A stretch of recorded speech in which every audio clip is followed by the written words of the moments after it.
बेटा देखिए, ये टॉपिक है सेट्स चैप्टर का 11th class, practical problems on union and intersection of sets. बेटा ये बड़ा ही इंपॉर्टेंट टॉपिक होता है हमारा, उसको ध्यान से समझेंगे।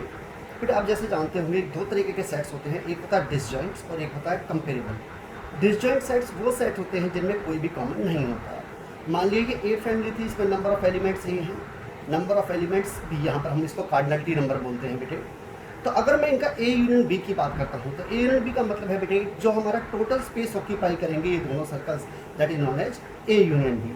तो बेटा आप n of A union B, union को बेटा इंग्लिश में जो हमारा वर्ड यूज किया जाता है ये और यूज किया जाता है।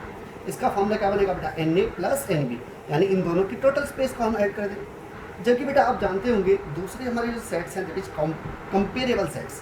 कंपेरेबल का मतलब होता है बेटा जिनमें कुछ ना कुछ तो जरूर कॉमन हो। तो बेटा अगर ये ए है बेटा, ये हमारा बी सेट है, ये हमारा ए इंटरसेक्शन बी है। इंटरसेक्शन को बेटा हम जो यूज करते हैं वो हमारा बोथ यानी कॉमन। अगर हम इसके टेक्निकली वर्ड यूज करें तो कॉमन वर्ड यूज कराएगा या बोथ वर्ड यूज करेगा। तो ऐसे केस में टोटल स्पेस कैसे निकलेगा बेटा बताइए। N of A union B या एन ऑफ ए और बी का फॉर्मूला पूरा A n of A plus n of B minus दोनों में से जो कॉमन बेटा हमारे पास आ रहा था उसे हम लेस कर देंगे, तो n of A intersection B. बेटा तीसरा जो हमारे पास आता है इसी का एक और चीज़ हमारे पास होती है बेटा, ये देखिए ये अगर ए था बेटा, ये हमारा बी था बेटा, तो इस चीज़ को बताइए मुझे क्या होगा। ये जो चीज़ होती है बेटा ये वो हिस्सा है जिसमें सिर्फ ओनली ए है, इसको हम इंग्लिश में बोलते हैं ए ओनली। अगर इसको हम मैथ की टर्म से बोले तो इसे बोलेंगे ए इंटरसेक्शन बी डैश या ए माइनस बी। बेटा ये वाला पार्ट अगर देखा जाए तो ये चीज़ क्या है बेटा, कॉमन है ए इंटरसेक्शन बी।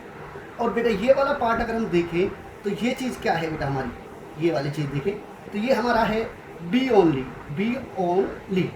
बेटा इसको हम रीड करते हैं मैथ में बी इंटरसेक्शन ए डैश, यानी बी है एंड ए नहीं है, या फिर हम बोलेंगे बी माइनस ए।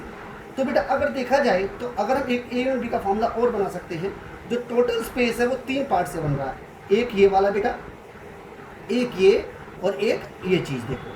तो n of A union B किससे बन रहा है, n of A minus B plus n of A intersection B plus n of B minus ए।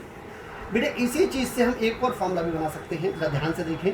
तो बेटा देखो जो हमारा पूरा ए है वो किससे बन रहा है, एक तो ए माइनस बी से बन रहा है यानी ए ओनली से बन रहा है, और एक ए इंटरसेक्शन बी यानी इनके कॉमन से बन रहा है। तो n of A we can say that n of A minus B plus n of A intersection B. Similarly अगर आप बी देखें बेटा तो बी भी किससे बन रहा है बेटा, ए इंटरसेक्शन बी और बी माइनस ए से। तो we can say that n B is equal to n of B minus A plus n of A intersection B. बेटा ए माइनस बी को मैं बार बार आपको बोल रहा हूँ, यही वर्ड याद रखना है, A minus B means A only and B minus A is B only. बेटा बी माइनस ए कौन सा हिस्सा है, ये वाला बेटा, और ए माइनस बी कौन सा है बेटा, ये वाला बेटा हमारे पास। ऐसे ही बेटा हमारे पास ये तो थे दो वेरिएबल्स के, अब हमारे पास आता है थ्री वेरिएबल्स में। बेटा अगर हमारा ये एक ए सेट है, ये हमारा बी सेट है और ये हमारा सी सेट है, तो ये वाली चीज़ देखो बेटा, ये चीज़ क्या कहलाई जाएगी बेटा, ए इंटरसेक्शन बी। ये क्या कहलाई जाएगी बेटा, ए इंटरसेक्शन सी। ये चीज़ क्या कहलाई जाएगी बेटा, बी इंटरसेक्शन सी। और ये वाला छोटा सा पार्ट देखो बेटा जो तीनों में कॉमन है, ये क्या कहलाता है, A intersection B intersection C. बेटा इसके लिए हमारे पास फॉर्मूला होता है n of A union B union C is n A plus n B plus n C minus n of A intersection B minus n of B intersection C minus n of A intersection C plus n of A union B union C. बेटे कुछ words हैं जिनको आपको English से math में सोचना पड़ता है, तो कहीं पर भी अगर एटलीस्ट वन का लिखा हुआ है तो इसका मतलब है बेटा ए यूनियन बी हो सकता है या A union B union C, तीन का होता है या दो का बेटा। एंड माने इंटरसेक्शन, इसके लिए इंग्लिश में वर्ड यूज करते हैं बोथ या कॉमन बेटे। और मीन्स यूनियन, जो हमारा सिंबल था बेटा ये यू। ए माइनस बी को क्या याद रखना, ए ओनली, और बी माइनस ए को क्या याद रखना है, बी ओनली। अगर आप ये वर्ड्स को पकड़ेंगे तो क्वेश्चन आपको बड़ा आराम से नहीं हो जाएगा बेटा। देखिए उसके लिए मैंने एक क्वेश्चन लिखा है, ये एग्जाम्पल 27 है, पेज नंबर 23 एनसीईआरटी पर।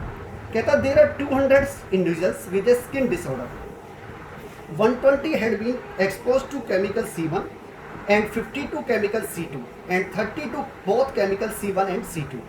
Find the number of individuals exposed to chemical C1 but not chemical C2, chemical C2 but not chemical C1 and chemical C1 और C2।